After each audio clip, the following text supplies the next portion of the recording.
All right, let's kick it off. Welcome, everyone. Thank you very much for joining. I am thrilled to introduce our today's speaker, Franziska Hauck.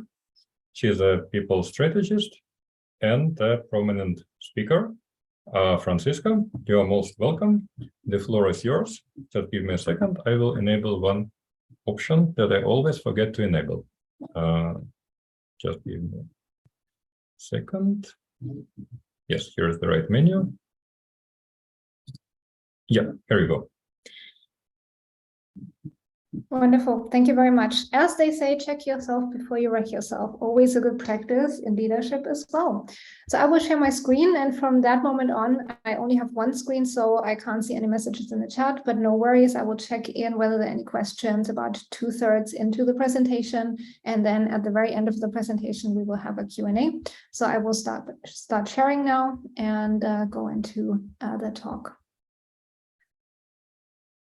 So you should be able to see it now. It's loading, but yeah, everything good, wonderful. We can get started. So yeah, welcome to my talk, Develop Your Leader Toolkit. And my name is Franziska Hauck. I will introduce myself in a minute, but I'm also known under the name Tech People Code, as in cracking the Tech People Code. And I'm super, super thrilled that there are around about 40 people in this call. This is great. This is absolutely a great end to the day here in sunny Berlin on a Thursday afternoon. So very much happy that we all are here and gathered, and you're interested in developing your leader toolkit. So a couple of words about myself. My name is Franziska Hauck. My pronouns are she, her, hers. And I'm a people strategist and leadership coach. I have coaching qualifications. I'm also a certified mediator under German regulations. And my focal topics are leadership, organizational development, diversity, equity, inclusion, accessibility, belonging, mediation, coaching, communication, with a specific focus on product and tech. In my main job, I'm principal people lead in SAP Signavio Process Intelligence. Some of you might have heard of that. Yeah, my mission is 100% people in a technical and product environment, and very much fulfilling one. And you can, apart from here and this talk here, you can find me active on mostly LinkedIn. That's my main platform. And I publish articles on Medium regularly in the area of tech across people. So anything that touches the overlap of tech and people. And I'm also active on Polywork. So if you want to follow me, if you want to connect with me, if you want to read my articles, those are the platforms to go to. And whenever we talk about leadership, and LinkedIn is a very, very good example of that as a platform, we are bombarded with these posts of people leave bad leaders. When there's bad leadership, there's bad outcomes. And, we need better leaders out there and so forth. And I agree. I've seen really, really bad examples of leadership in my career. And that was one of the things where I said, well, if I'm in charge at one point in my career, I want to do it differently. And not just in the sense of I will revolutionize everything, which sometimes I do, but in the sense of how can we find a good middle path for good leadership where the leader can take care of themselves, but they can also provide good resources, good orientation, a good support structure for their team members. And there are a couple of things that sort of are the traditional concepts that are going around, right? And I usually never say this is it is exactly like that or is exactly not like that. There are always several dimensions to things. And I wrote it here in a very Shakespearean tone. I see doth not a good manager make. And what do I mean by that? Oftentimes in companies, you have that path, that career path, that if you are a good individual contributor, if you're good at what you do functionally, you should be promoted to manager. And that can make sometimes a lot of sense because the person has a talent or that spark for leadership, or they have invested into building up their leadership toolkit. And in other situations, it doesn't make sense. And there are a lot of companies that explore IC leadership paths, so you can still be a leader, but you do it more from an individual contributor point of view. All paths are fine. The most important thing is at the end of the day, what kind of skill set do you build up for yourself? How do you invest into that? And how do you then practice it in your environment? Because ultimately, ICs are leaders. Individual contributors with a leadership position are leaders. And they are tasked, they are challenged with leading people. That does not necessarily mean that they will do the same things that a manager might do. For example, when I hire, I have to plan the headcount, right? That might not be something that an individual contributor leader would do, but still they work with people, they ideally inspire people, they are in exchange with people every day, they are role models. So when you have an IC leader career, you are a leader, and that means that you should have or build up your skill set for that. And there's also the art form to whenever you enter leadership as a first-time leader, or the other usual big jump that we see is from leadership to senior leadership, is the ability to delegate, coordinate, also manage yourself without micromanaging, right? What is the right abstraction level as a leader? How can you develop that in a good way that you are neither hovering over your people, nor are you super chill and, oh, you can do everything you want. And then that also creates chaos. So that is also something that we need to consider. And ultimately, what I also find important before we go to how do you actually build that up, is there's also this concept out there that it's the manager's responsibility to develop their people and to share feedback. And again, I challenge that, because it is the manager and it's our responsibility. I, as a manager, I'm happy to share positive, constructive feedback with my reports, and it is actually my obligation. I have to do it in order to develop my people. But as an IC leader, again, there's often sort of this concept of, well, they can do it, but it's not something that they have to do. If and once you work with people and you are somebody who has influence and impact in the organization, sometimes implicitly, but as an IC leader explicitly, you have an obligation to develop and feedback your people. So at the end of the day, what we see is wherever the discussion goes, influence and managing without influence, being an IC leader, being or becoming a manager, going from leadership to senior leadership. At the end of the day, what I see is actually more of an overlap than differences in those career paths. And at the end of the day, it all goes back to that package, that little bundle that you pack for yourself to accompany you through your leadership journey. And what a lot of companies do, you might have experienced that or seen that yourself, is again this whole, they are now in a leadership position. Maybe let's send them to a 1-week resort, give them 3 or 4 trainings, then they will be a perfect leader, and we never ever have to invest into their skill set again. They will be fine. And you might have been under one of those managers or leaders. You might have gone through a similar pathway. And that's not how that works. It can help to get theoretical impulses through literature or courses or whatever works for you in your individual setting and for your learning type. That's another thing. We have different neurotypes, different learning types among leaders. And that is also something that I don't often see being taken into consideration.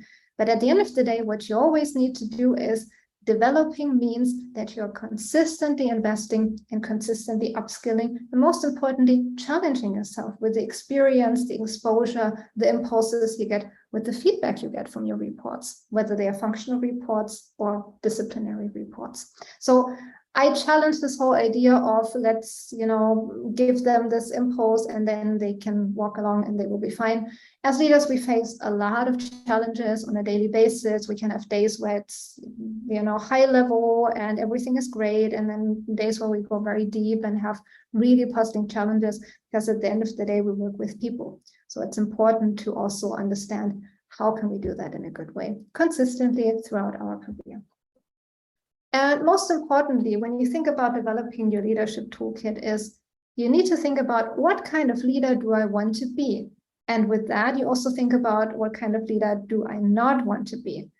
When you ask me, Franziska, how did you learn the best practices of leadership? There are 2 things that helped me immensely to, at least for me, shape this understanding or the answer to this question. One was, and I would say that was actually the lesser part of this journey, is observing people that I think do a good job and maybe copy paste them or adapt their behavioral patterns and then make them mine. But more importantly, every time I was faced with a bad leader, a person who had power over me, took this bad decisions. And I'm not talking about that we all have bad days and, you just mess things up once in a while. That happens to all of us, but really leaders where I saw there was no commitment, there was no investment, there was often not a human orientation or appreciation for me. That was the moment where I was like, everything but that. And that was more of a teaching moment than anything else, because now I can take those moments, those experiences, and turn them around.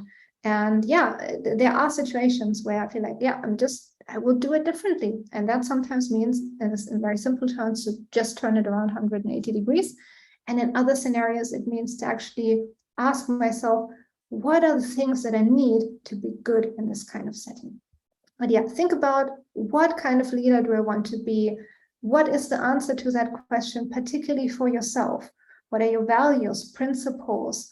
What are things that you like? Which leaders inspire you? Do you want to be like them, or do you want to be different?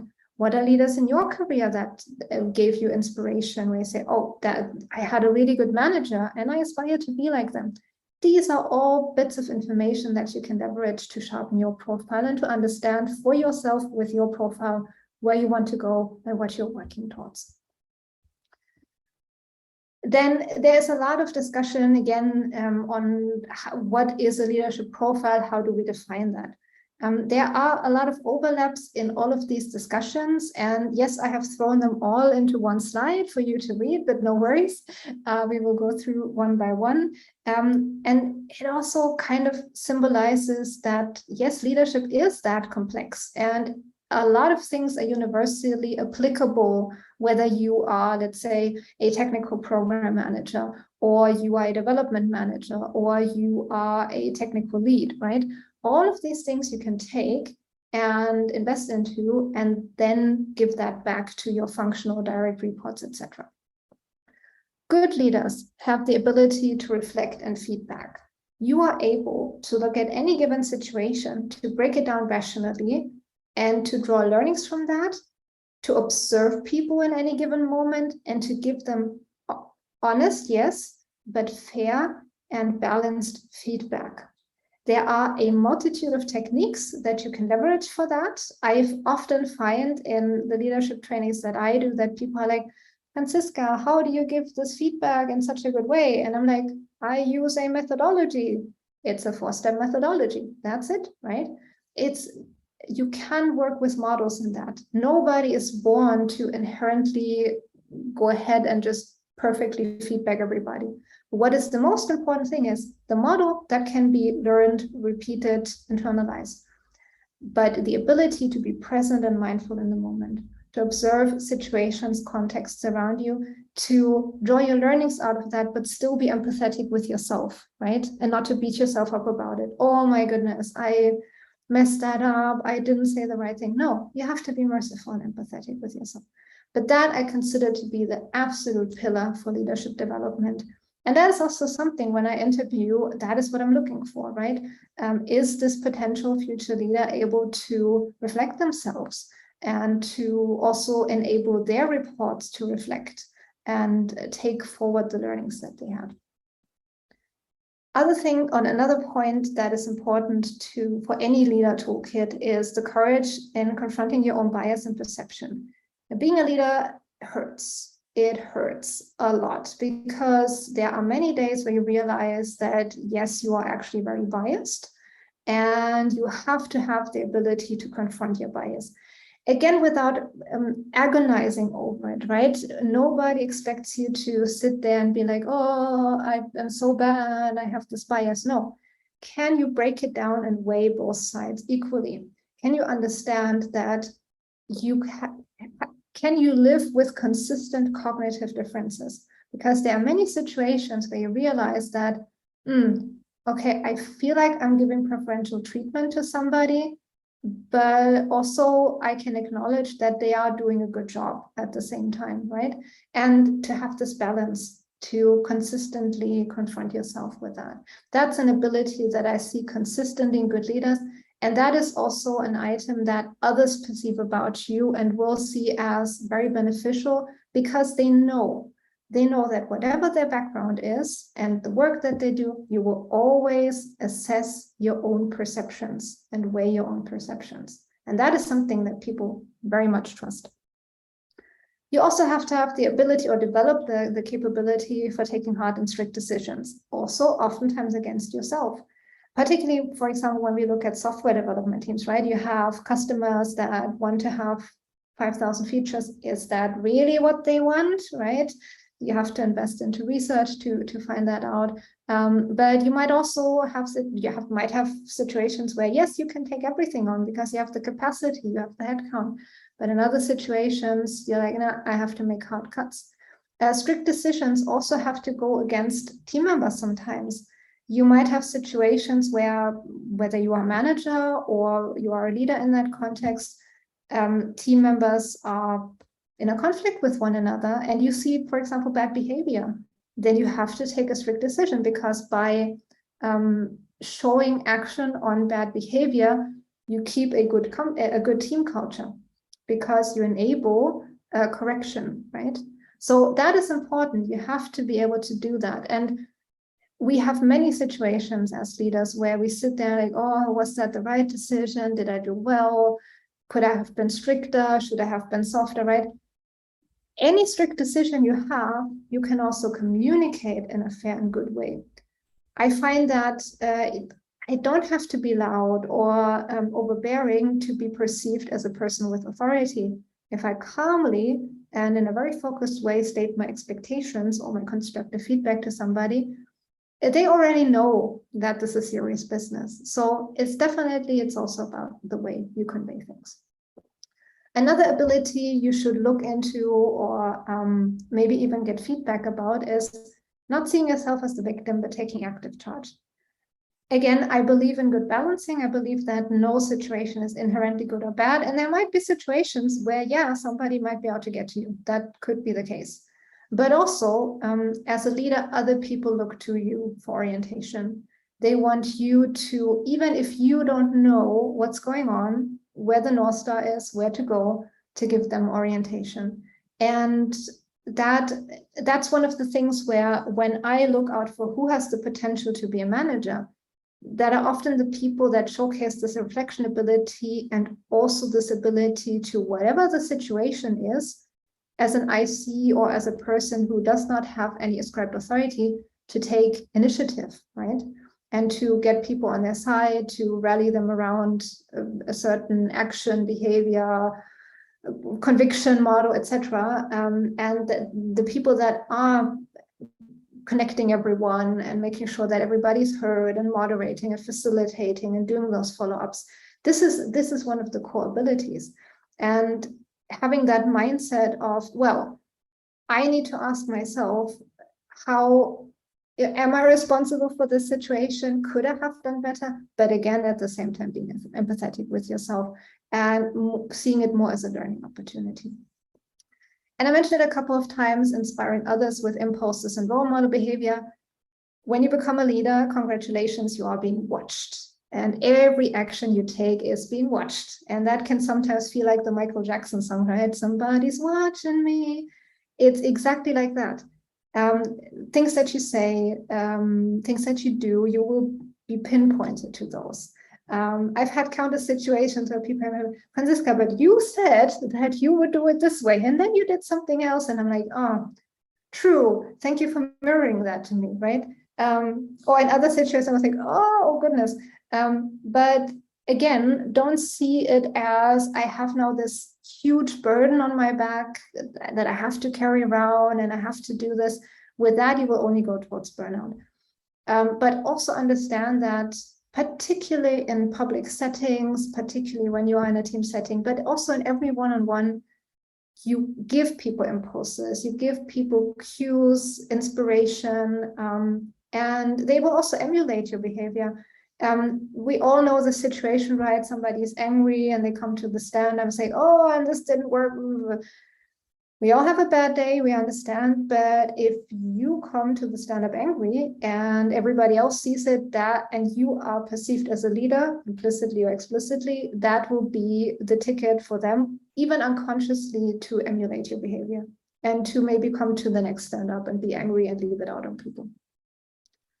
And I mentioned a couple of times empathy for oneself and others. again, you should be empathetic towards others, understand where they are coming from, but not excusing bad behavior. We all have our motives, we all have ups and downs. Inherently understanding a scale of human behavior, of socio-psychological factors. I always say we're not psychotherapists or psychologists, but we're definitely oftentimes agony aunts, and we are the people that get to see humans in their various states. We are sometimes the first people to understand if something's going on in private life. Health status is often shared with us, right? We see that when conflicts happen, we often hear and see various sides, and that can be mentally and psychologically challenging. But to go through life and through your role as a leader with a certain level of empathy and not overdo it, not underdo it, always good, always enables you. What you should also invest into when you develop your leadership kit is systemic thinking. I find that a lot of leaders do they know what the strategy is, right? Are they up to date? Can they translate that to their reports? Do they understand where the people in the organization are that will help in any given situation? That is not something that you're born with. You build that up. But what helps immensely is pattern thinking, pattern matching. That is one of the reasons why I'm such an advocate for having neurotypical and neurodivergent leaders in the organization, because we complement one another. That's always a great thing. And it will help you immensely. And that's also something you can teach your reports, right? Now, I think I have to move the panel a little bit to see my writing, sorry for that. And the ability to form a vision and translate it to stakeholders. So also very, very important, what do you have as a vision? Is that something that differs maybe from the organizational perspective, or is that an overlap? I often find that when potential or existing leaders come to me and I ask them, so well, what is your perspective? Okay, you don't always have to have all the answers. What you should always have as a leader is an opinion and the ability to hold it back, because you share that opinion or that perspective whenever you have checked it against the organizational framework and someone needs that orientation from you. And I've also had plenty of examples of where, I might not necessarily 100% agree with the organization. I can also make that transparent. It's just a question of where and how do I share that. But to have that vision that where do you want to go? How do you see the headcount going? Where do you see the product going? Do you have that? Can you put that into any conversation at any given time? Very, very important. Something that in the, let's say, the more psychologically oriented leadership trainings I often see is not mentioned that much or focused on that much. And what I also see as an ability leaders can and should develop is the willingness to digest bad situations and to stand up again and again and again. And I mean that particularly in a corporate setting. Also, startups are a great environment for learning how to stand up again and again, right? We're currently in a situation where financing is maybe not the easiest. And again, your people will look up to you. And it's not about exhausting yourself to the bone until nothing goes anymore. You also have to be realistic. But there are often situations where you don't make sense of a situation right away and you just have to try it a different way, or you have to try it 5 times the same way. Yeah, had those things happen. Usually these are the situations where your reports have no idea what you're currently doing because you don't get back to them like, I tried it again. You will only get back to them once you have reached a result or a conclusion. But yeah, very helpful to have that willingness to, you feel you didn't succeed, you dust yourself off, you try again. And ultimately, an open mindset in any given situation, and negotiation skills is very important to have. And also for that, that's not magic powder at the end of the day. Negotiation skills, that's something that people can be trained on. You can learn that. Also, there are models. There are models for a lot of things. There are models for communication, like, for example, nonviolent communication. Active listening model is a great model to use. 3 simple steps, and it will change your professional life forever. I can guarantee you that. Negotiation skills, there's a Harvard method with 4 steps that you can learn, and then you can try yourself out with it. So what I want to tell you is when you develop your leader toolkit, or when you build up on it, these are not things that that just come to some people out of the blue, or they're born with it, or they have this inherent ability, but most likely they have learned it because they have read literature, or they've been exposed to certain situations, they have tried themselves out, and they have looked into methodology and ultimately seen, how can I adapt it for myself? Because any methodology only works if you are able to translate it for your own personality, your own approaches, and make it yours. If you strictly and religiously follow methodology as it is shared with you, that in itself is a sign that you probably need a bit more reflection before you take that step as a leader. So I talked a lot about what does a good leader make. There are a couple more points, actually. The list is endless, but I find these are some of the pillars that sometimes are addressed in leadership trainings and oftentimes are not necessarily addressed in leadership trainings. Now, when you think about developing your leader toolkit, there are a couple of steps that you can take. I will not give you, let's say, a ready-baked, follow these 5 steps and you will be happy forever in your life from now on approach, because that doesn't work. As I said, when we think back to the beginning of this presentation, what kind of leader do you want to be?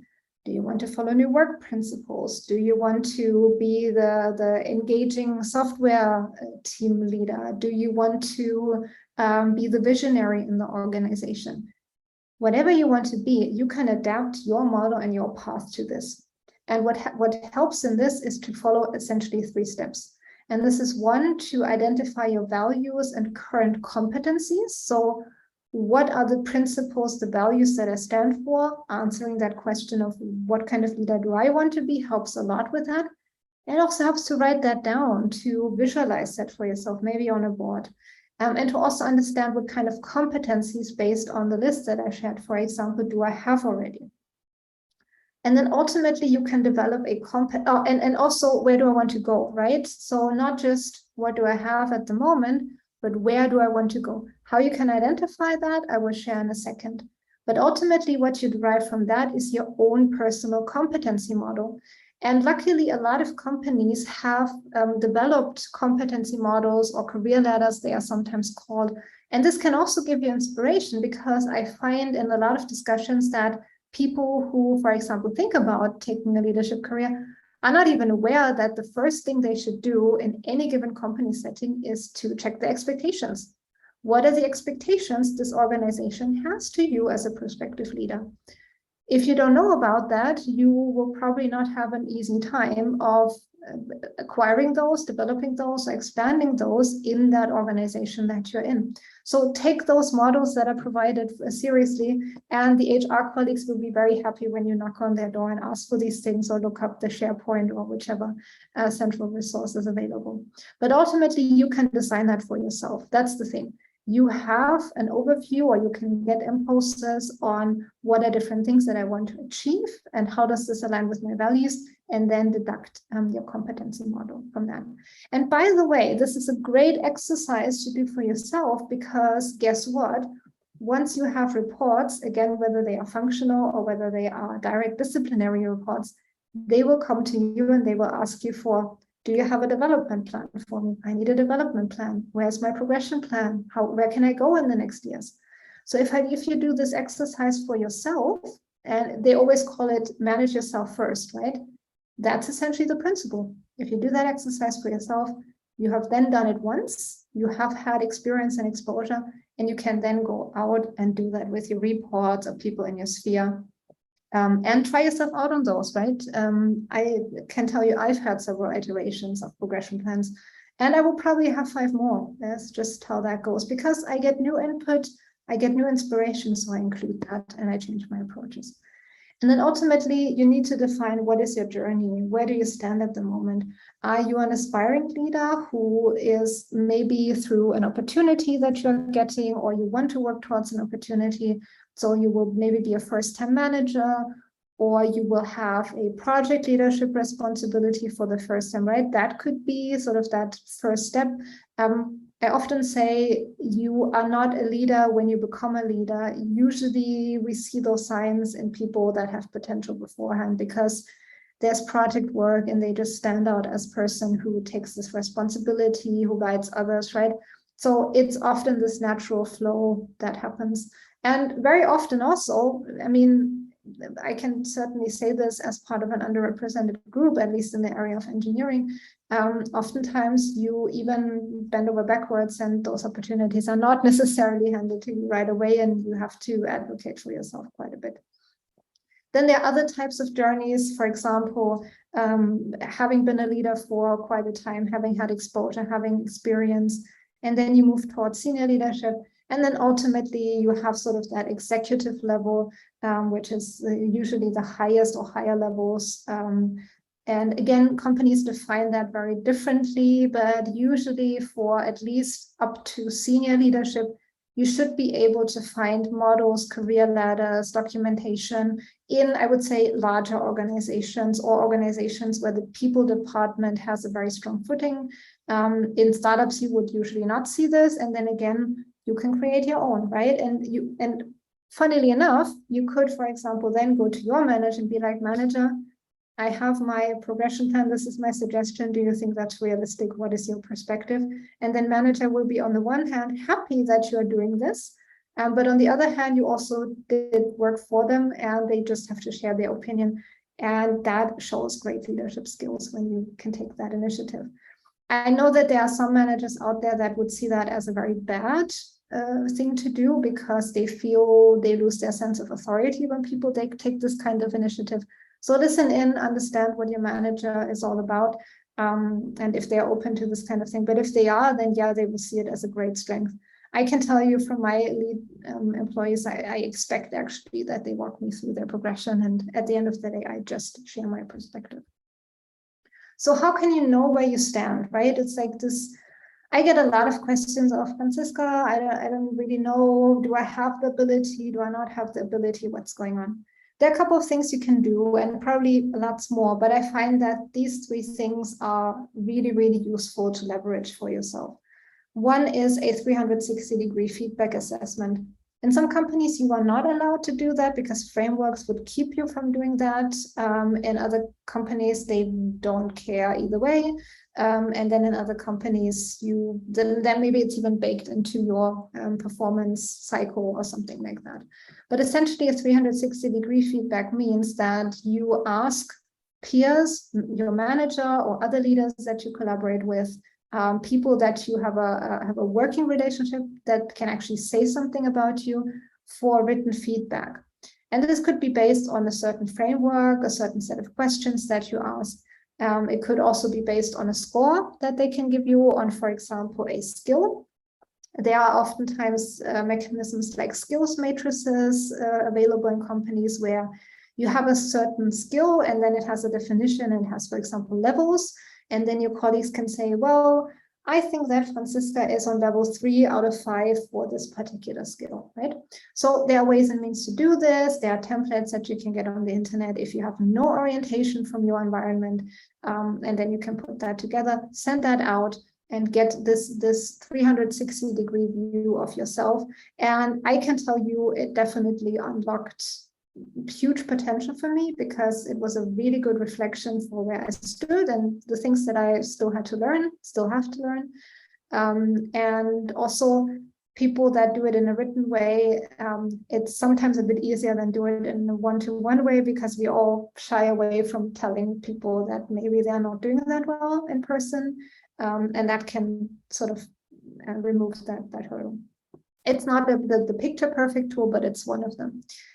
Then you also have things like leadership assessments. This is something that a lot of tool providers offer. Also, a couple of companies have that in their portfolio that you can request something like that.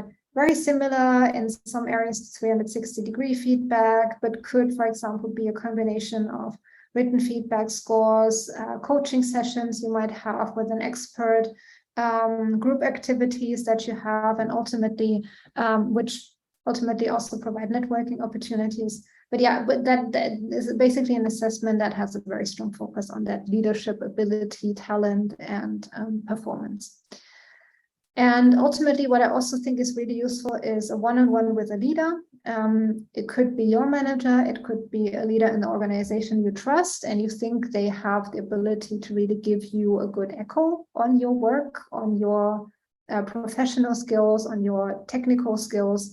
But yeah, the most important thing is, do you feel like you can get a good mirror held in front of you from this particular person? You could also do it with several people.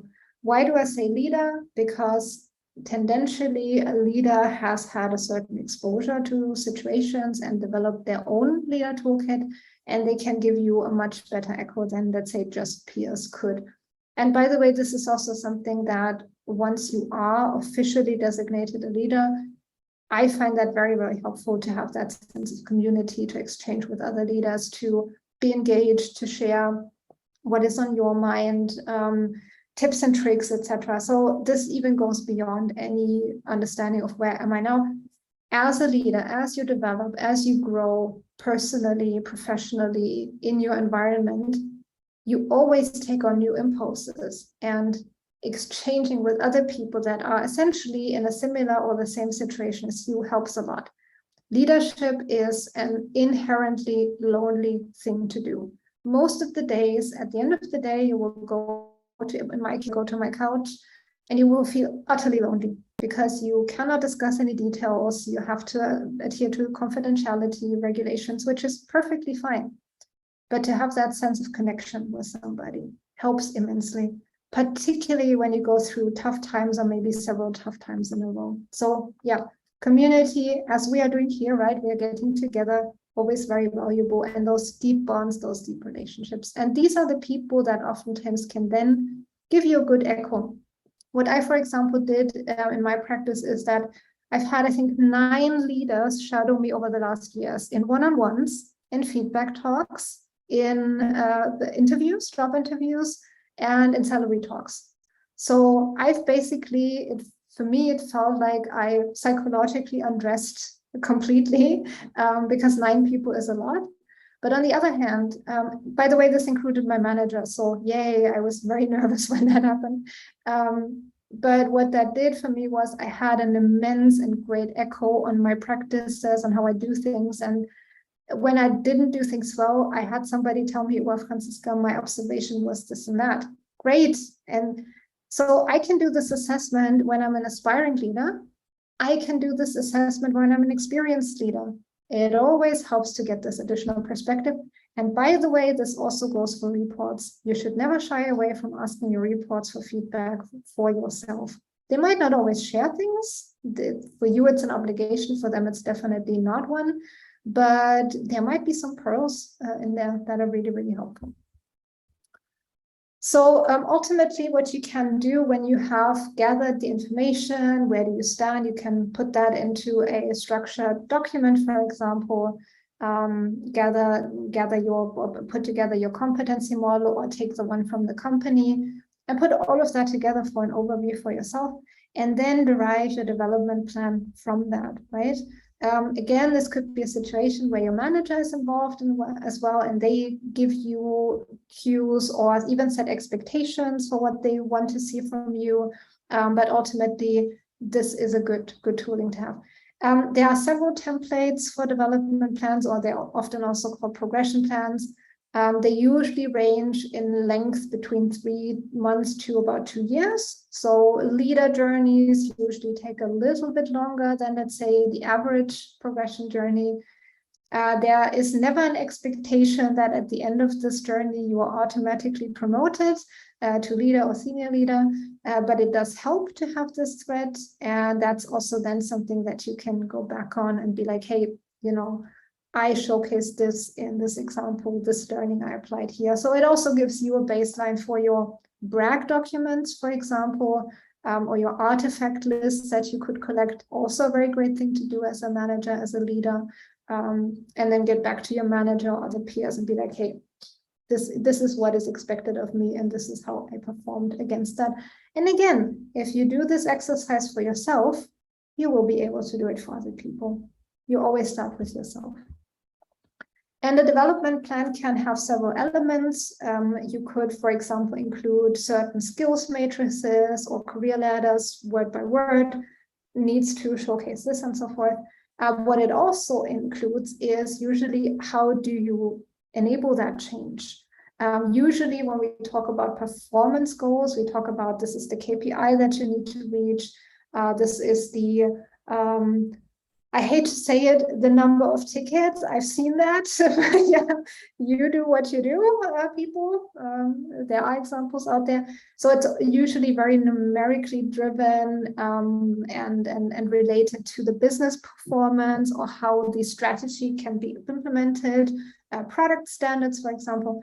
And then on the more personal goals, on the let's say, development or progression goals, you would also find things like theoretical learning, for example.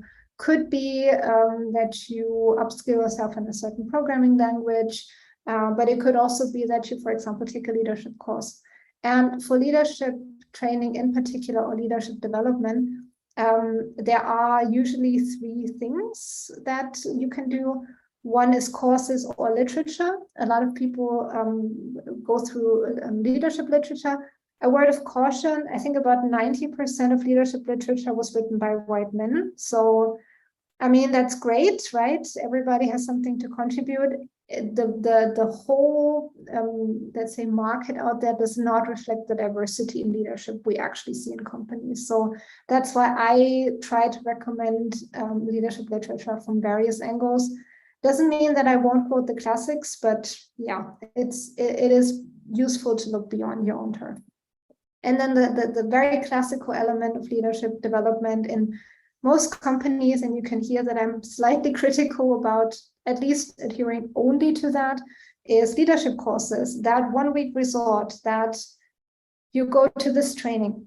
The individual trainings might be super, super valuable, or the whole journey might be valuable. What I find more important in this whole thing is that what are the takeaways from the course? What are your learnings? And how can you actively try it out in the wild, in the real life? Can you try yourself out, or are you in an environment where you are restricted in your methodology? When push comes to shove, you will know what they were talking about in that course. But do you have those opportunities? Can you create yourself those opportunities? Can you integrate that into your development plan? So the practical implementation is always the important bit rather than just the course. It's great to get that theoretical input, but try yourself out, make it yours, use the methodologies in practice. What I find to be much more valuable is actually coaching, in particular leadership coaching. A lot of people confuse leadership coaching with leadership mentorship, which is also perfectly valid, right? You look for a mentor who then shares how they do it, how they did it, what worked for them, what didn't work for them. They give you impulses, they give you concrete feedback. Great, works for a lot of people and absolutely valid. And then there's leadership coaching where you work with a coach, and the coach essentially just asks you questions, but you come to your own insight. And I find that particularly for first-time leaders, when you are finally in that situation of being exposed to various scenarios, this can help so immensely, because a leadership coach is not someone who comes in and tells you their story or thinks that you should do it as they do it, but they really actively engage with you to help you develop your profile and your solutions. And they are essentially just the person to ask questions in the room, not necessarily a leadership expert. It helps because then they can ask the right questions, but that way you discover sort of your own path.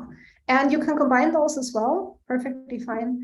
But the most important thing is that reflection, that how do I really, really digest the things that I've been exposed to, the things that I've experienced, whether they were good or bad. How do I celebrate things that went well?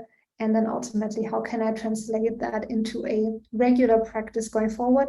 Or challenge the perceptions, the approaches that I've had so far, because that often happens that we get new input and then we change it. And that's also perfectly fine and oftentimes needed. And then ultimately, I mentioned it beforehand, that level of community of practice. It's not universal solution, but it does help to know that you're part of something bigger. Other people go through similar journeys or same journeys. Maybe a community where you have more senior leaders and more junior leaders, so everybody can learn from one another. You have mentoring and reverse mentoring. Really, really great to understand that whatever you do, being a prospective leader, maybe being in a talent program, being a first-time leader, being a senior leader, being an executive, always look out for that community. And for some of us, this might work more in a one-to-one setting. For others, we like to meet and mingle at meetups, whatever works, right? Again, a lot of offers from companies internally that you can leverage. And before I go to the manager learning, I would like to open up the round and ask if there are any questions so far, if I can answer any urgent questions or fill any blanks that have come up so far.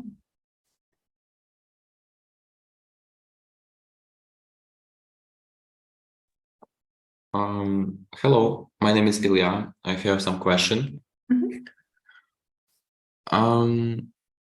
Yeah, so if I wanna give direction to, to someone, to some team or some person, should I figure out in situation quickly and give my response, or what should I do?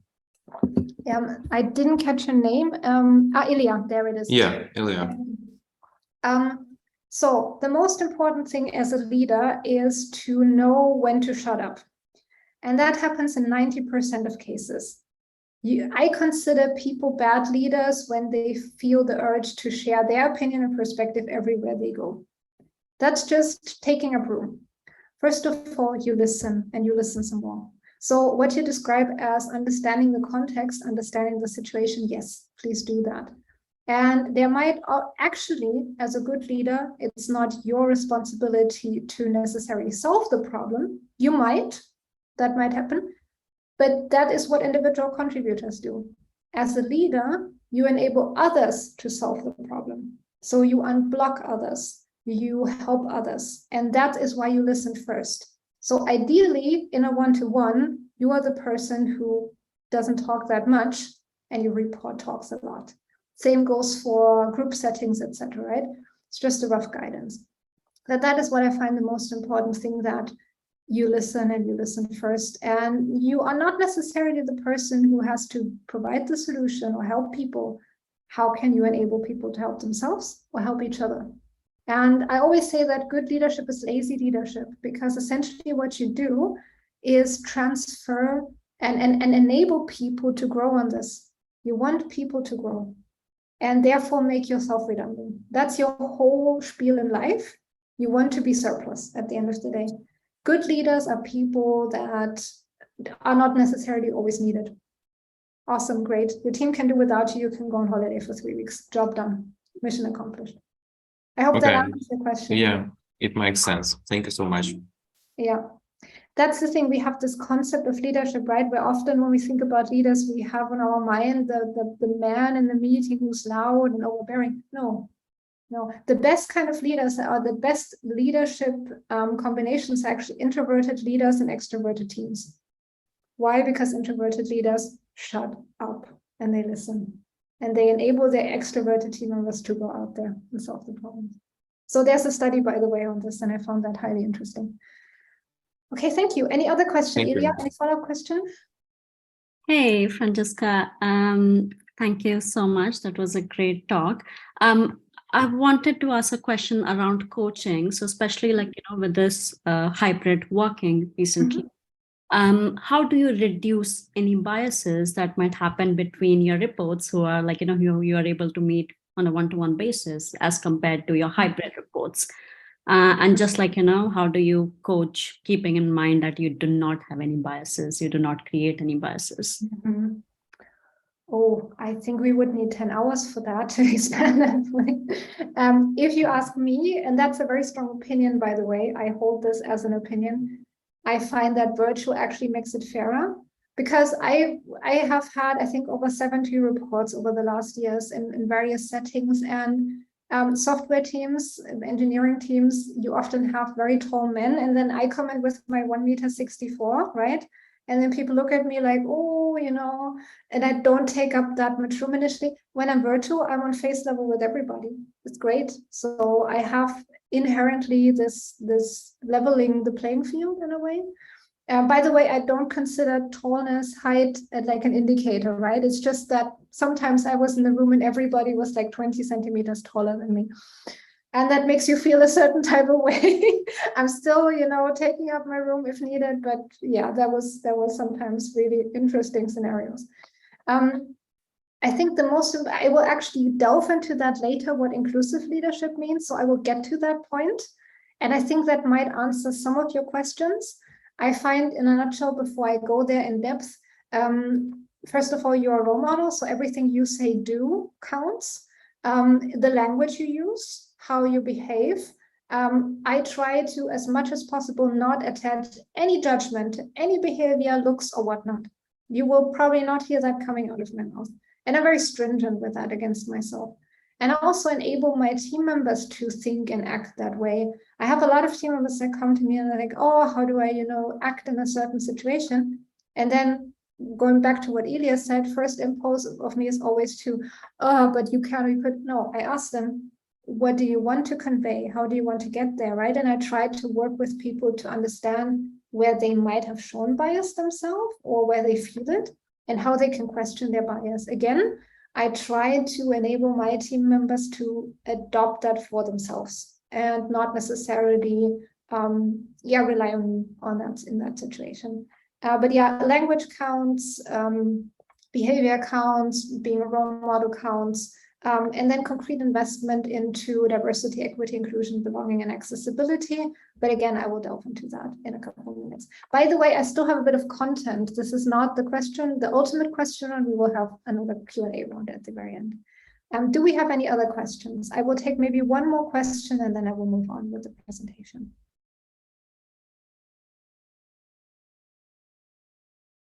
Okay, I see in the chat something popped up. Oh yeah, 1.52 meters. Yes, yes. By the way, Anjali, these are the managers that I sometimes experience to be the fiercest managers ever. And I don't mean fierce in the sense of aggressive or, you know, loud or anything like that, but managers that are so respected, so inherently respected, because I feel like people that are very small inherently have to go through life and essentially, you know, learn how to convey a certain image. And that's why that happens. So yeah, height has nothing to do with it. You could be tall, you could be small, you could be anything, and you could be a great leader, or you could not be a great leader. Depends on how you invest into yourself. Okay, with that said, thank you so much for the questions. Looking forward to more at the end of the talk. I will now delve a little bit more into how does a typical profile or a plan or a toolkit how could that look like? And I will go into manager and IC. So here, for example, we have an example manager who has a team, for example, managing team. And managers are typically responsible for overseeing a team of employees, ensuring that work is aligned with the organization's goals and objectives. Managers often have a broader range of responsibilities. You will find things like budgeting, resource allocation, strategic planning. These could be things, for example, that you pick up in your development plan. These are the things that I don't often see in development plans, understanding how budgeting works, or even finance planning, headcount planning, these kind of things. How do you do strategy? Definitely, I would say I'm learning on that every single year because I get new impulses every year on that. Managers are inherently expected to be skilled at managing people, resources, and processes, and to be able to do change management. I find a lot of times that the classical engineering manager profile, again, if you have an environment where people are like, oh, you're a great individual contributor, you should be a manager. And then software engineers who have coded every single day, at least 6 or 7 hours, understand that they primarily work with people. And as an esteemed colleague from the Berlin community writes in his blog, code is easy, people are hard, right? So that switch is often very brutal, and for some it's a bit easier, for some it's a bit more harsh. But yeah, that's inherently what is the implicit or explicit expectation, and that's why a broad-based professional skill set, communication, negotiation, mediation, baseline mediation abilities really help with building up your toolkit. And ultimately ensuring that team is meeting performance targets and delivering quality work. So you will be the person that everybody else is going to, like, your team didn't deliver, what happened there? So you have to have that ability of living with that, people are coming to me and I cannot control directly what my people are doing. You can influence them, you can impact on them, you can work with them, you can listen to them, you can enable them, but ultimately to have that baseline trust that they, execute and perform and deliver. So manager learning oftentimes focuses on managing and leading teams effectively. You will see that a lot in the company trainings. Building strong relationship with employees, peers, senior leaders. That's something that a lot of people underestimate, that network building, but I'll get to that as well. Strategic thinking and planning, developing and implementing effective business processes. We cannot forget that the business side we should not lose sight of, particularly, again, leaders in the engineering space oftentimes are then faced with that, I have to understand the business as well. That's a bit more the case in product areas, I find, or areas adjacent to that, like, for example, IT sales, they inherently have to understand the business. But in classical engineering, I find that this is often like, how do I understand the business properly? Manager, please help me. And ultimately to do performance management, have a coaching baseline, coaching skills, etc. Now, when we go towards the IC later on, again, I find that the profiles are not that different. I think there's a strong overlap, but an IC leader, or the pathways that we usually see for IC leaders, is that they're typically responsible for leading a specific function rather than the team within the organization, such as product, such as design, such as ops, such as engineering. They often showcase a deep expertise in the area. And that's also, I think, where a lot of career planning goes wrong for IC leaders, because people see that, they have the functional skills, they will be fine, no worries. Again, you also need to build up that leader skill set. And there's also an expectation that IC leaders stay up to date with latest trends and developments in their field. They also need to be skilled at collaborating with other functional leaders, senior leaders, with team members to achieve those organizational goals. Even though an IC leader might not have a team assigned to them that works under them, they might still need to achieve goals where they are highly dependent on other people. And that's usually what we call managing without influence. And that is one of the, I would say, more challenging aspects of leadership. And they might need to develop skills in areas as well, such as change management, innovation, strategic thinking, people leadership. So I often find that in organizations like, change management, that's the manager's task. Yeah, but if you have IC leaders in parallel and you don't have them on board for this, change will probably not happen in a good way. So what is leadership in an organization, and which layers do we have, and how do we need to invest into those various layers? I also find that in organizations where you do have IC leaders and you have managers as a dual track, there's often not even a iota of investment into IC leadership skills. It's often very strongly focused on the managers, and I find that hugely lacking. So wherever you are, if you design leadership programs, or if you are an IC leader working on the leadership skills, I think that is a niche area that still needs a lot of filling. And then ultimately, an IC leader develops usually a deep understanding of their functional area, staying up to date, collaborates effectively, drives innovation. So innovation will be a big part of their learning, of their progression. Strategy, how can innovation and strategy be driven in a good way that helps the organization? Change management and leading through transformational initiatives that they do with the people that they are able to influence, that are implicitly or explicitly in their sphere, and strategic thinking and planning. And to round up, before I go to the last point of my presentation, which is inclusive leadership, there are a couple of things that are great for every leader of every level, of every outlook that you have out there. One is great feedbacking skills. You should have feedbacking inherently in your skill set, toolkit. I will have to be able to wake you up at 3 a.m. in the morning, and you should be able to give any peer or any of your team members feedback right away, because you're such a good observer and you have internalized the methodology that you can be asked anytime and you can always share feedback. I think that's also one of the things that was mirrored to me. It's like, Franziska, you can always give feedback. And then I say, well, I always have an opinion and I always observe. So again, you should always have an opinion. You should always have a perspective, but decide carefully and strategically where and how you share it.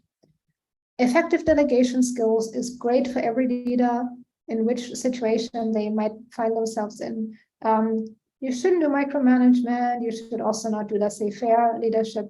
Truth is somewhere in the middle. And that's something that many leaders fine-tune over their career. What works for me? How do I effectively delegate? How can I communicate well, and so forth?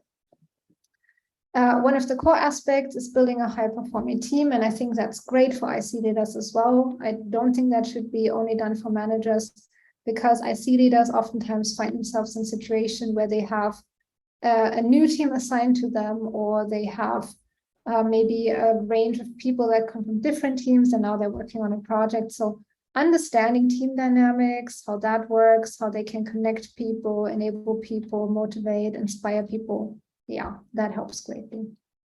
Again, I said it a couple of times. I'm happy to repeat myself. Understanding the strategy and business performance.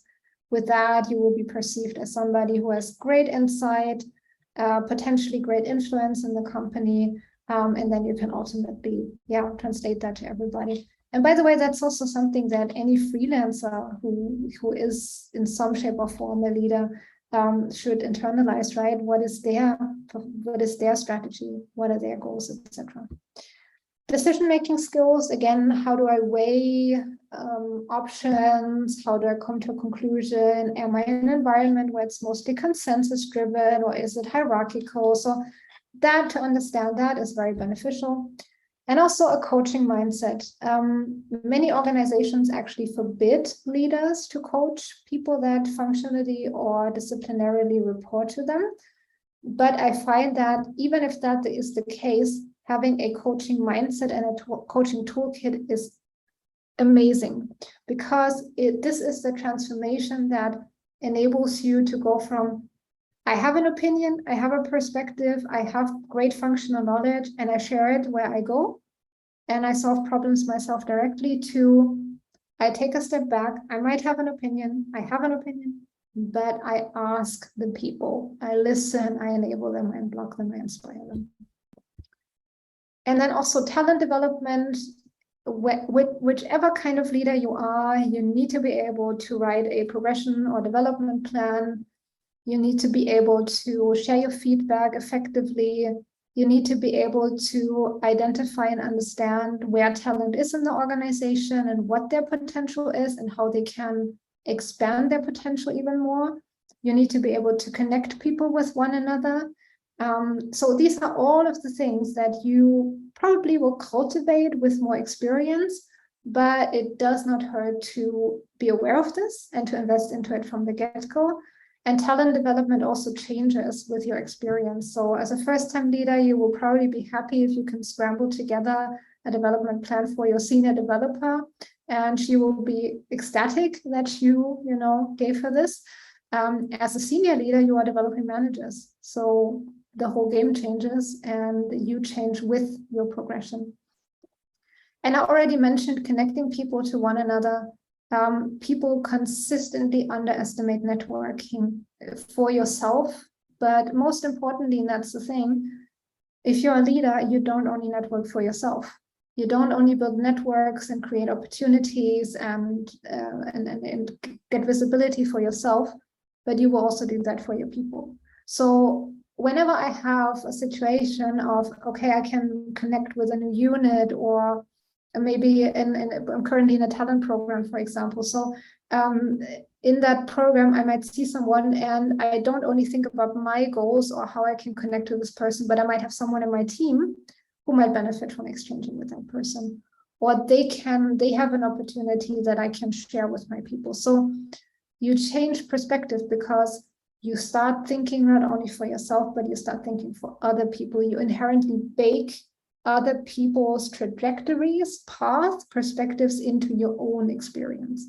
And that's crucial. So I always say, whatever you do, all the learning that you do, deprioritize at least part of that for networking, because that's the most effective way to get opportunities, and to get opportunities kind of yourself, to create them for yourself. And then I talked long enough, so I don't want to keep you much longer, but ultimately I wanted to have at least a little foray into inclusive leadership, because for me, that's key. I've been in various situations where my managers and leaders could never really understand me. I have 5 diversity markers, so yay, I stick out in every situation. And back then, going to the beginning of my talk, I told myself I want to be a different kind of leader, and I want to be able to embrace people of every kind of background, no matter with what they come to me. And there's a lot of Tara and who have done about being inclusive in D&I and all these things at the moment. And I find that a lot of it is actually hype, and you actually need to think about concrete things that you can implement in your day-to-day. That is what makes the change. Yes, it's great to have the theory, and you should have the theory, but what do you do day-to-day? How do you live it? And for me, I compacted that into 5 things, and I call them the 5A model. And one thing is alignment. So inclusive leaders make agreements with team members about terminology, identity, and preferences. You always follow the platinum rule. You do not treat other people like you want to be treated, but you treat other people like they want to be treated. They use a certain kind of pronoun. I use that pronoun for them. They tell me that they don't want to be labeled as such and such, so I will not use that terminology. Somebody is changing their gender, I will start addressing them with the right pronouns, and I will treat them as the gender that they identify with.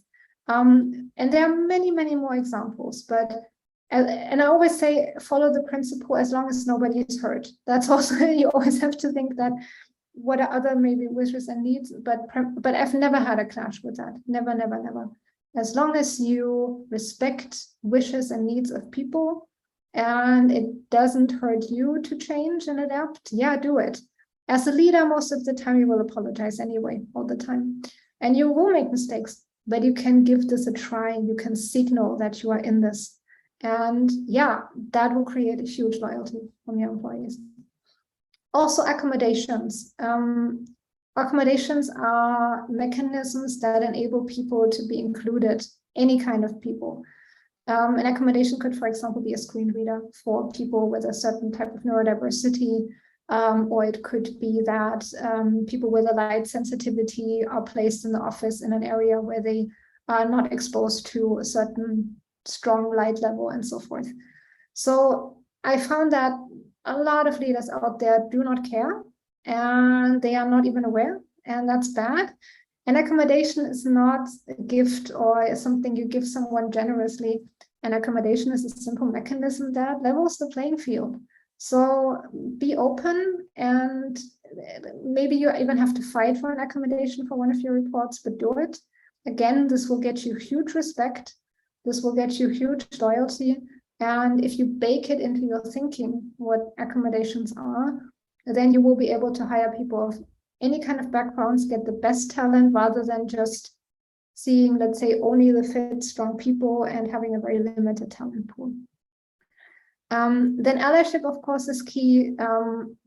As a leader, you have power in the organization. So speak up and out when you see something. Your word, a lot of people perceive your word counting as more than other people's words because you are being placed with that authority and that inherent power, right? So when you say something that is positive, change that happens with that is immense. And by being a role model, by stepping up for people that might not necessarily be able to step up themselves in a given situation. And by being a strong ally, oh my goodness, the positive change you will impact is just, I cannot even describe it in words. But yeah, you can also risk more because you are the leader. So people will trust your word more, and they will also see that, oh, this is part of the culture, so maybe I should do that too. And then ultimately advocacy, you stand up for diversity dimensions you might not necessarily relate yourself to. I always said jokingly that, particularly as a woman, I mean, I've had situations where my reports came to me. I was like, you don't look well, Franziska. I'm like, yeah, I have bad period pain. And there are a lot of areas where this is being seen as a taboo, right? You cannot talk about that. And I'm like, why shouldn't I, right? And what I found really, really beneficial is that my male reports who don't have a uterus, or in most cases don't have a uterus, look at me like, oh yeah, take a sick day, Franziska, all good, right? And they in turn, for example, go forth and represent topics that they might not necessarily relate to, but they can respect it, they can upskill themselves. And you as a leader can, again, do great things with that. For example, I might not relate to a person over 60 feels in a workplace, but I can learn and I can be open and I can see what I can do to make it a workplace where they can feel comfortable and be innovative and contribute. And then ultimately action. And that's the thread that goes through my whole presentation today, is what kind of actions do you take, particularly when code of conduct is violated. You should never jump into an action just for the sake of the action. It should be well thought through. But if you don't take action on bad behavior, on code of conduct violations, on anything that you see and perceive as being damaging to the team culture and to the well-being and thriving of your team members, to the sense of belonging of your team members, that is a missed opportunity. So you need to take action, and you should never be afraid of the consequences, because again, as a leader, you have inherent power. I know in a lot of situations you might risk a lot, but it's needed, and it's very important that you again bake this into your whole mindset. So this is something that I wanted to share as well, because we see that coming up more and more, at least in technical areas, that has more and more weight. And it's also needed because we have a lack or we have a talent shortage. So we cannot afford to lose talent, good talent in our team. And anything that can help to make any person of any background, including yourself as the leader, because you might not fit into this sort of typical or overrepresented majority, that changes an organization for the better, and that also changes you for the better. And then last but not least, how do you know that your journey was effective, that you developed your leader toolkit? Organizationally, there are a couple of things that people do to measure this, for example, through employee engagement, employee retention. Yes, there are companies out there that say if you lose X amount of people in a year, then that was bad performance. I'm letting you know about this. I'm not necessarily a fan of that, but that is something that is being used. There are also leadership effectiveness scores where, for example, the perspective of your reports is being taken into consideration, maybe mixed with a couple of other KPIs or other scores. Business performance, how did you impact that? How did you change it? How did you make it better? And ultimately talent development. I know of a lot of leaders that are really happy when they develop people and then they go forth in the organization and sort of cultivate other teams. So someone leaving is not necessarily something bad. It could just be that you're a great talent developer. There are a couple of other things where you can evaluate against yourself or use as a framework to see was I effective, but ultimately go back to your model, go back to your competency model, go back to your development plan, and see maybe after 3 months, 6 months, a year, have I executed against that well? What is the feedback? What is the echo that I get? And am I happy and satisfied and feeling good about that myself? And with that, I'm opening the floor for Q&A, and I will also stop sharing so I can see your faces. I think that would be the best way to go. Thank you very much, Franziska, for the inspiring talk. Yeah, am I still sharing? No, yes, no. Yep. Yes, I can. Yeah, I want now to be a better leader more than ever. So let's move on to the discussion.